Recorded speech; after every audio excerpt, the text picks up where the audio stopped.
Bienvenue dans les énergies scolaires. Épisode 102. Extraculasse. Je m'appelle Caroline Coutard, je suis professeure des écoles spécialisée. Je travaille au centre pénitentiaire de Domingo à La Réunion et j'interviens notamment auprès des mineurs incarcérés. L'école, on en parle beaucoup. Mais est-ce qu'on l'écoute vraiment ? Les énergies scolaires.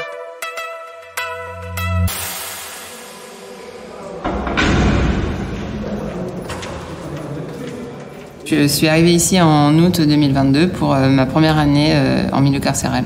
Avant, j'ai travaillé 10 ans en SECPA, en REP+, dans une zone, un quartier sensible de la région lyonnaise. Puis après, je suis partie travailler dans un ITEP, dans une zone rurale, toujours de la région lyonnaise, avec des enfants qui avaient des troubles du comportement. Et en 2000, il a rempli un moyen intégré le rez-de-chaussée.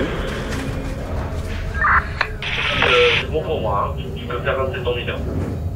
Ok, reçu. Quand je suis arrivée pour la première fois dans la prison, en fait, avant même de parler boulot, il y a tout l'aspect sécurité. On a eu une formation pour nous expliquer comment gérer ce qu'on avait le droit de faire, ce qu'on n'avait pas le droit de faire, parce que c'est très cadré. Ça, c'est quelque chose qui m'a beaucoup préoccupée au début. J'avais toujours peur d'oublier quelque chose, de pas faire quelque chose correctement. On doit laisser toutes nos affaires à l'entrée. On a du matériel, mais on peut pas rentrer notre matériel personnel, donc c'est que des choses qui ont été données par l'établissement. Quand on fait cours à des élèves, au quartier mineur, à chaque fois qu'on arrive, on passe d'abord voir les surveillants pour savoir comment va se passer le cours. En fait, entre ce qui est prévu et ce qui va se passer, il peut y avoir parfois des grandes divergences. Quand les élèves arrivent en classe, on sait assez rapidement comment s'est passée la nuit, dans quel état d'esprit ils sont. Parfois parce qu'il y a des problèmes au sein du quartier mineur, mais parfois aussi parce que eux, dans leur parcours judiciaire ou personnel, il y a des aléas qui les rendent plus ou moins disponibles. Un petit peu comme partout, mais du coup là, ils sont en petit nombre et on est que avec des élèves en situation complexe. Donc l'ambiance de classe peut être parfois très studieuse, parfois bon enfant, ça peut être des moments sympas, et parfois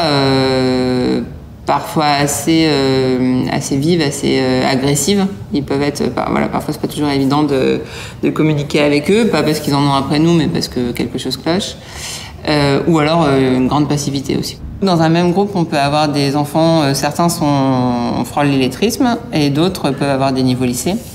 Donc on doit jongler un petit peu entre ces différents niveaux. Au tableau, il y a le récapitulatif de ce qu'on s'est dit la dernière fois. Vous avez vos noms et tout ce que vous devez faire. Vous me dites si je me suis trompée, mais donc on va tous commencer par un nettoyage des mains, nettoyage de la table, mettre la tenue.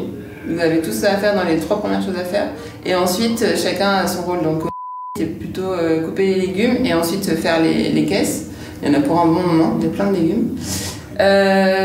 Toi, tu seras sur les fruits, saladiers, et puis tu vas t'occuper du poulet. Il y en a une quantité astronomique, donc tu vas pouvoir t'amuser. On est 6 intervenants auprès des mineurs et on s'est un peu réparti nos matières. Moi, je fais plutôt la PSE, donc ça veut dire prévention, santé, environnement. C'est une matière qui est enseignée ou en 3e pour les classes un peu spécifiques type SECPA, ou en CAP, Bac Pro, etc. Et donc ça tourne autour de sujets de la vie quotidienne. Il peut y avoir un chapitre sur la santé, l'alimentation, un chapitre sur la sexualité, un chapitre sur le monde du travail, des choses assez concrètes qui me permettent de travailler avec eux, le français et les mathématiques surtout. Pour les découpes, on se mettra sur les assiettes, c'est au cas où quoi. Na pouvez couper? Après, ça va pour couler là, qu'est-ce que tu as? Tu vas avoir les couteaux, tu vas pas être déçu. T'es gars, tu vas pas dans votre couteau à zone. Aïe. Là, on avait travaillé sur le chapitre de la santé. Donc, comment être en bonne santé. L'alimentation, du coup, a été un des points qu'on a abordé. On a décidé de réfléchir un petit peu au rôle du petit déjeuner. Qu'est-ce qu'on pourrait manger pour faire fonctionner notre corps dans de bonnes conditions, apprendre dans de bonnes conditions. Parce que les mineurs qui arrivent le matin, ils ont souvent pas mangé, ils sortent du lit, se sont pas toujours lavés non plus. Donc ils sont ça m'a un petit peu interpellée en fait. Je me suis demandé comment réfléchir avec eux sur comment venir en classe en étant disponible en fait aux apprentissages. Peut-être qu'il y avait un sas, manger, se laver, ça fait qu'on se sent prêt à attaquer la journée. Tu commences la lecture et quand on en a marre, je prends le relais, tu t'arrêtes et je comprendrai que c'est à mon tour. On commence où? Au début, ça me paraît pas mal. Ici, là. Les professionnels des métiers de bouche de La Réunion souffrent d'un déficit de main-d'œuvre. La qualité essentielle, ce serait peut-être l'adaptabilité. Il faut s'habituer à rebondir, être assez souple, une certaine souplesse d'esprit pour le dérouler. Ce matin, les 2 cours se sont pas passés comme prévu. Le premier, au lieu d'être 3, il était tout seul. Du coup, pourquoi est-ce que tu es seul ce matin, là? Tu sais?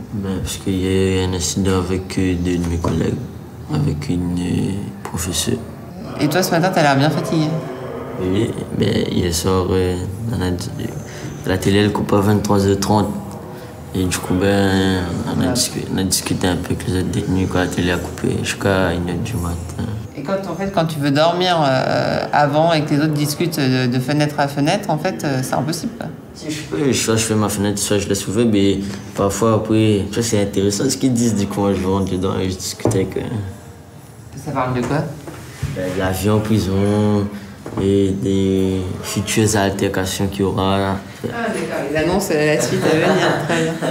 Le rôle de l'enseignant en milieu pénitentiaire, c'est quelque chose qui m'interroge. C'est pas évident de faire le lien entre ce qu'on fait en classe, l'extérieur, et comment distinguer ce qu'on fait de tous les autres enseignements qu'ils ont eus et qui les a souvent mis en échec et qui leur a pas plu et qui les a désintéressés en fait. Comment ce que nous on peut apporter, ça peut être différent. Enfin, je suis du genre pédagogue optimiste, donc je me dis que tout ce que je fais, ça sème des petites graines. Anecdote positive, tout de suite je pense à un élève qui est illettré en fait, qu'on essaye de mettre dans la lecture et voilà, il a un petit livret personnel. Alors au début il osait pas trop faire un travail différent des autres, se mettre un peu à l'écart.